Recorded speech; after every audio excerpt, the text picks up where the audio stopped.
Good day everyone, I am Siti Joanna C. Alamada and today I will be presenting my business idea called PrintGo.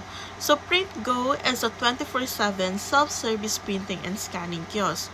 So this presentation will focus on my business model Canvas, which explains how my business creates and delivers value.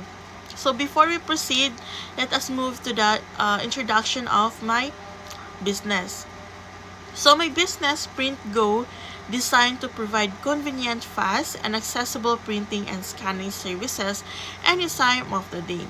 So ang target ko dito is yung mga estudyante, professionals, and small businesses owners na nangangailangan ng quick printing services, especially during the urgent situations.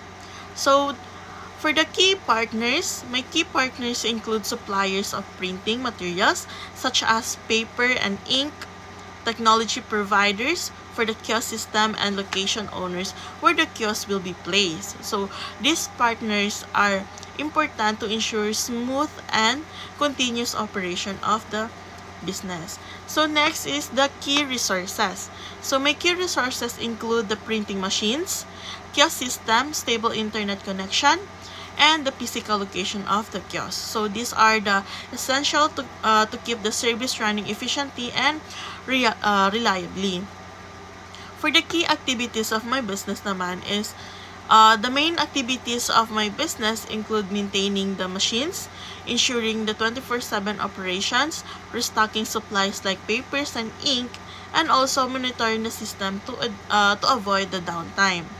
So for the value proposition of my business is focuses on the convenience and accessibility. So PrintGo offers 24/7 service, easy-to-use machines, and fast transactions. So hindi na kailangan pumila sa traditional printing shops, and customers can print anytime they need.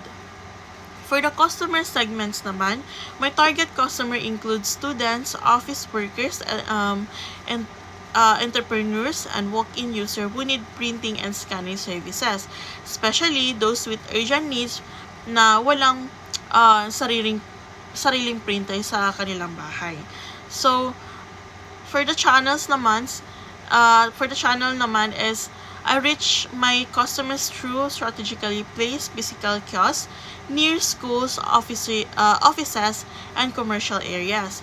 So we also use social media platform to promote the business and increase awareness. So basically, gagamitin lang namin dito yung mga Facebook, Instagram to promote my business. And for the customer relationships naman, I maintain customer relationships by providing a reliable and user-friendly friendly self-service system. So even without direct staff introduction, I ensure customer satisfaction through convenience, consistency, and easy to use. So for the cost structures and revenue streams, my cost structure includes machines maintenance, electricity, rent, supplies like ink and paper, and system maintenance. So, on the other hand, my revenue streams, other services fees where customers pay pay per use. So, in conclusion, PrintGo offers a practical and innovative solution for everyday printing needs. So, with its 24/7 accessibility and user-friendly system, it provides the convenience and efficiency to customers. So, that will be all. Thank you for listening.